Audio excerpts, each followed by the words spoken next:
number 2 copper wire. And holy shit, this thing's 30 pounds. So, I have 3 lengths of that, and then this little green wire. Okay, so today, the last couple of days, I've been doing electrical. So, back there where Chris is working, that's my service panel for the house, 200 amps. And what we're doing, this is my idea, I wanted a sub panel over here, because if we do everything out of this 200 amp service panel, you can see there, it's at the far southwest corner of the house. And we have to do this travel over here, things like a car charger and all sorts of stuff. So I came up with the idea of putting a service panel up here in the attic. Now that's gonna do a lot of stuff for me. So let me talk about that in a second. So you can see we've got this green line here is just our ground wire. So it doesn't need to be the same burly gauge, ridiculous gauge like these other 3. So that's going up into the rafters, and under the, between the rafters, I'm gonna be tacking that up along with these other 3 lines. So I'm gonna roll through these big lines. It's 220, so I'm gonna run, it'll be 2 hots, 1 neutral, and then the smaller ground. So that's gonna go from there, tack it up to the next line over here, and then we're gonna come all the way across, and over there, that's gonna be the 125 amp sub panel. So the sub panel will sit right about here in this bay, in between these 2 studs, and that will supply power to the garage and maybe the living room and the kitchen and the dryer, which will be electric in my place, I think. And of course, you know, some of the attic stuff. So in the future, when I want to add anything, I don't have to drill holes from the edge of the house. I've got a big burly sub panel up here where I wanted it, in my attic, where I will have access to everything. And like I said, the attic is a service space. It's about storage. It's not about living space. It should never be about living space. It is where I, keep stuff, and I can do my work here if I need. I've got windows, the attic fans. Excuse me. There you can see we cut in those. I remember totally about the roof. This little plate there. That little doodad has got a thermostat on it, so that'll come on at whatever temperature. I've set it for 85 initially, so when it hits 85 degrees, these things start blowing hot air out. It pushes air from the attic out into the world. All right. And we keep a lot of these, just in case there's people wandering around that prefer cracked morality or heroin or whatever. We keep our electrical stuff up here. They're less likely to come up here and say, low-hanging fruit is first. As I mentioned on the previous video, I cut these 2. These are for the vents. Those require a code on each side, so the vents will go up soon. All right, so now I'm gonna cut these, tape off these big wires, and I'm gonna send those down those bays there. So they're gonna run from the service panel up along the ridge line, all the way over to, sorry about my bad camera work today. I'm not really paying attention to the phone. Over to the service panel. All right, and I'll make another video later. Okay, so here's a quick video of my service panel. You can see we've been doing a little cutting up there to make holes in the wood for these big gauge wires. They're gonna slip in those three little holes right there. And you can see the service, that's the weather head up there. So you've got 3 lines, 2 hots and a neutral. The ground, you can see these 2 guys here. These wires go down and they go to 2 different stakes. And one is a copper stake that we pounded way down into the ground, like 14 feet. And the other one goes into the big lattice work of rebar under the foundation. And this is actually overkill for code. Just tying into the rebar is sufficient, but we have done both. So nice solid ground. This little guy here that I had to figure out how it integrated into the system, it fits into 2 of these little bays. It's got 2 teeth right here and a big hole on this side. And that hole, once we trim off the plastic sheeting, is going to accept this or one of the other two wires. And you can see the copper strands in the middle, and you can see the housing on the outside. So the housing is going to get stripped off, and that just barely fits into that. Well, now this thing, bending this wire, you got to take, you know, some kind of like serious pair of pliers to get this at a nice 90 degree, so it's going to fit right there. Oh, well, that answers that question. We need to move that, don't we? We drilled the holes on this side, so we need the ground, the neutral. Neutrals and grounds go to the same place. Good times. Well, I take that back. So this is the neutral side. I'm gonna have to talk to Chris about that. So we're gonna be slipping in a 125 amp breaker somewhere in here.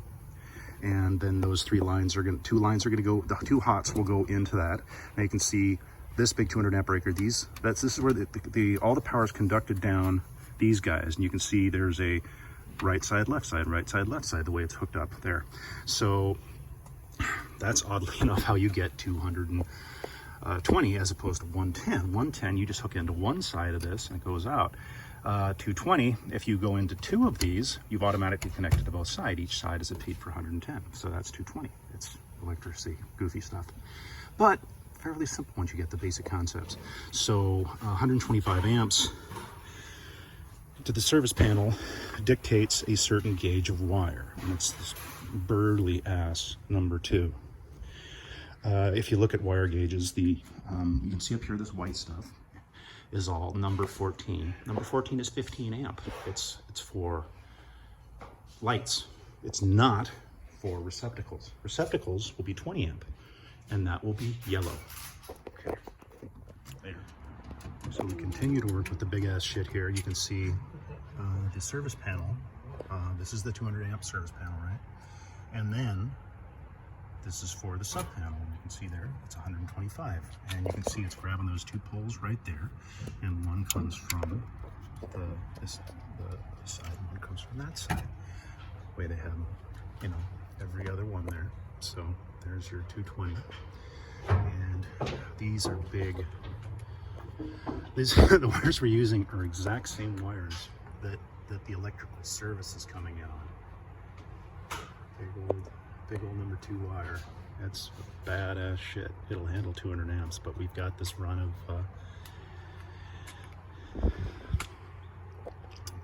coming over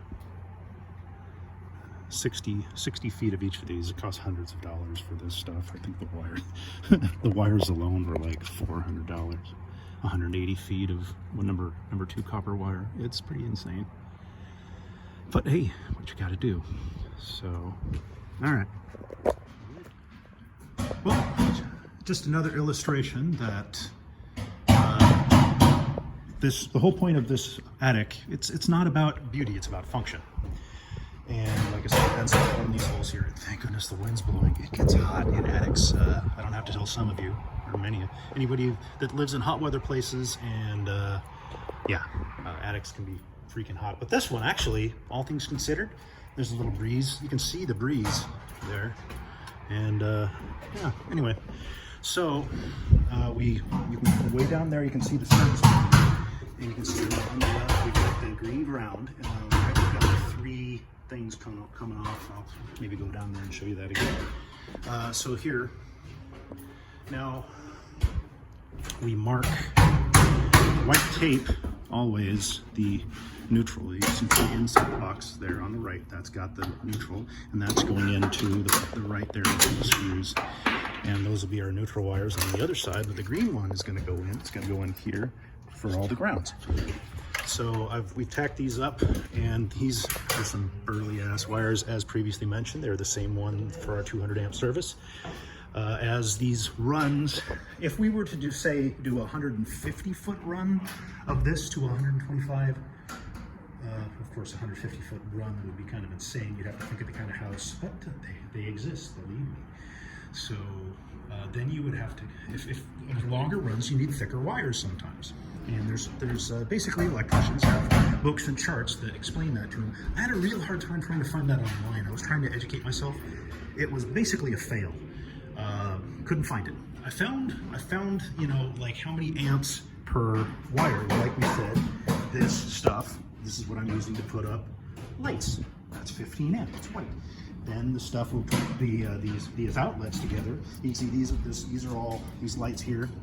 I was hooking those up the other day. In the middle there, you've got the wire kind of going to nowhere. That's going to be a ceiling fan for the guest room, and then the other ones are all ganged together. And these are great little things.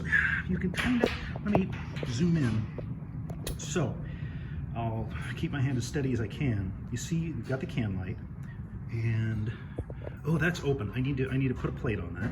So hanging out the wires, you've got the hots or the blacks, and they go into these little shark bite 4-chambered wire nuts, and you push it in, and it don't come back out.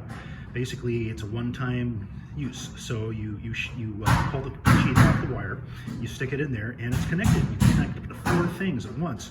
And of course, you have to sometimes do at least 3. Like if we look at anything in the middle of a span like that, you're going to go in and out. These are all daisy chain. They're all kind of ganged together. So all these can lights in each room, they're the 1, 2, 3, 4 are all put together, and then on the last one, it goes down for power and switch right there. This is a hallway light, so you still have to run a 3-way cord from switch to switch, not through the light, switch to switch.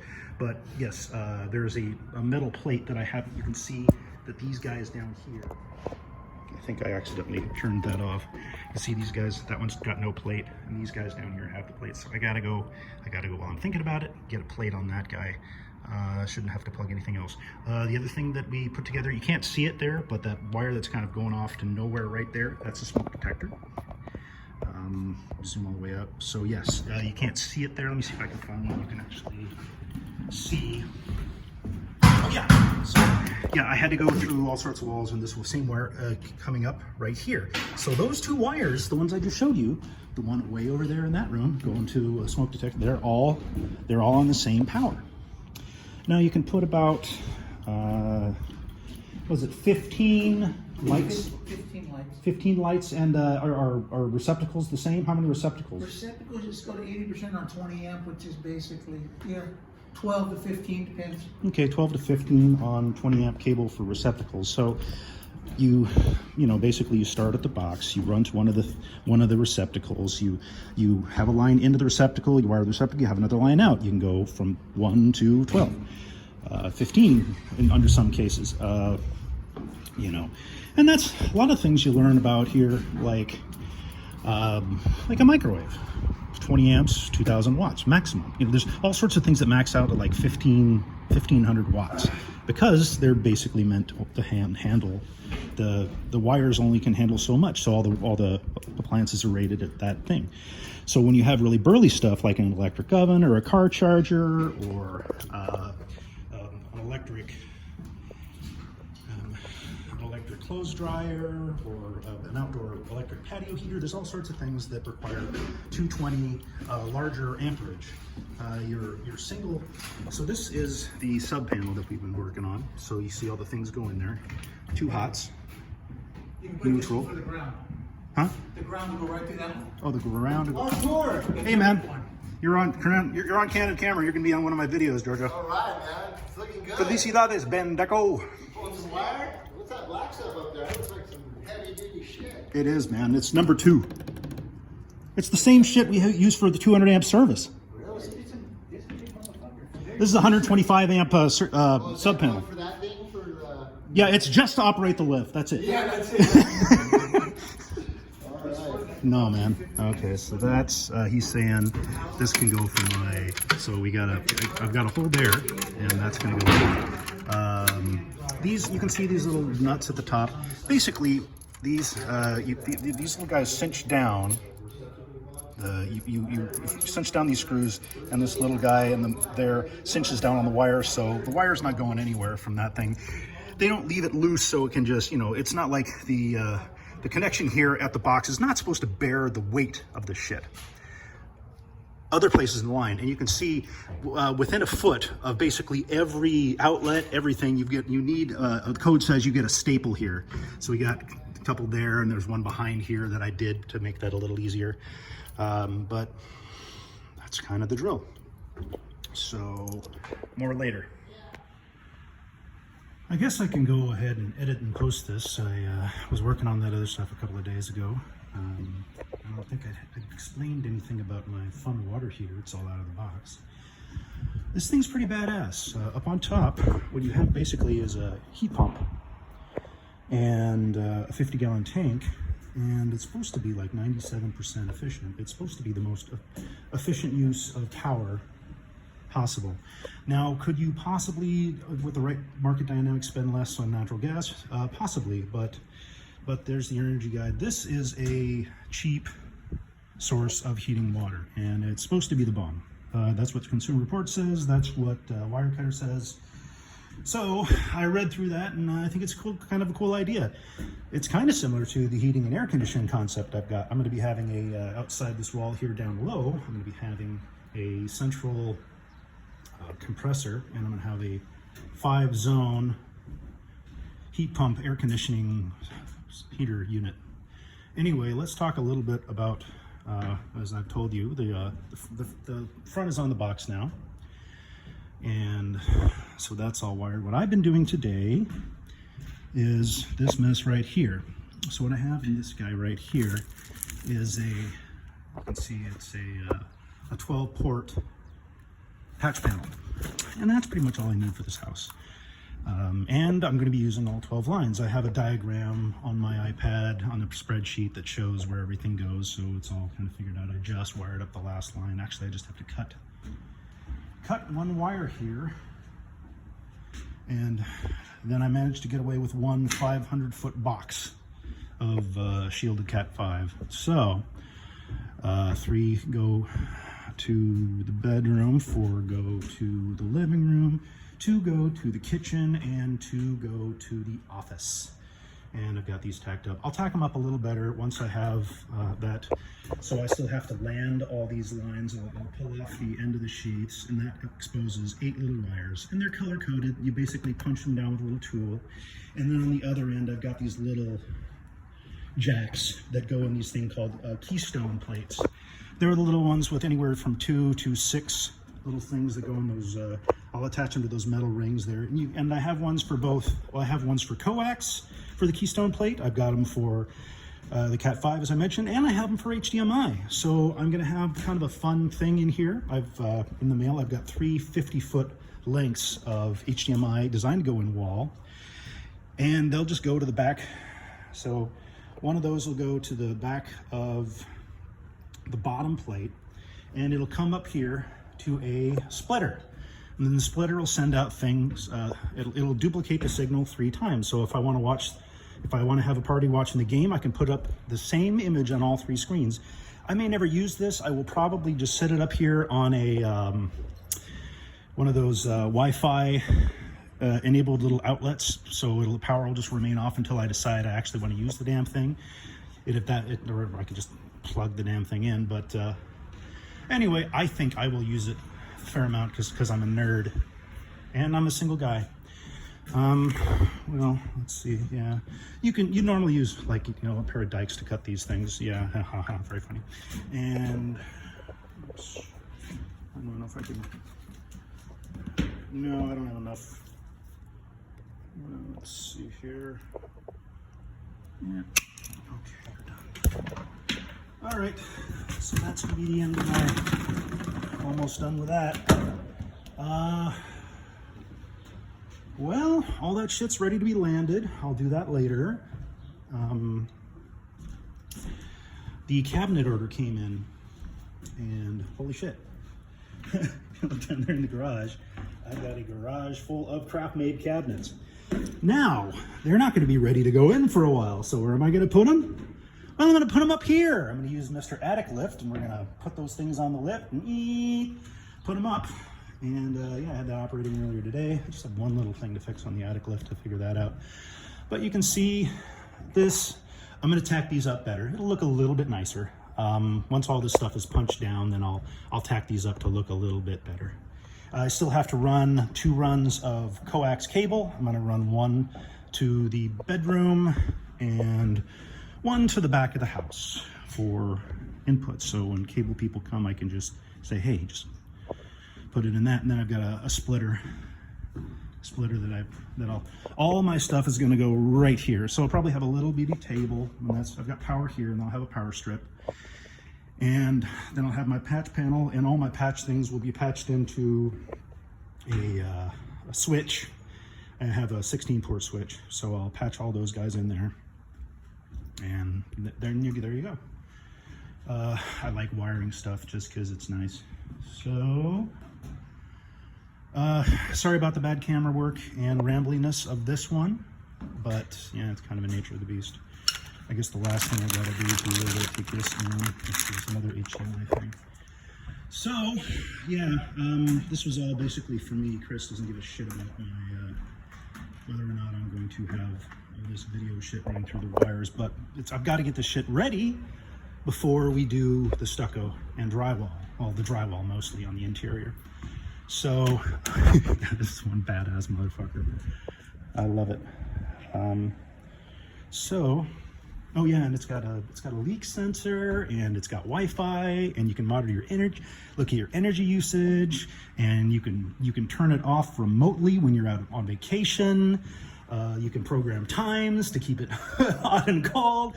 It's one bad mother, and it was expensive. It was like $1,700 plus with tax, and it's a 50 gallon, so that's going to take care of this house very well. Yeah, the attic is kind of getting together here. I'm gonna carry all this other stuff down, so I don't know if this will be the end or not. Yeah, well, there you go.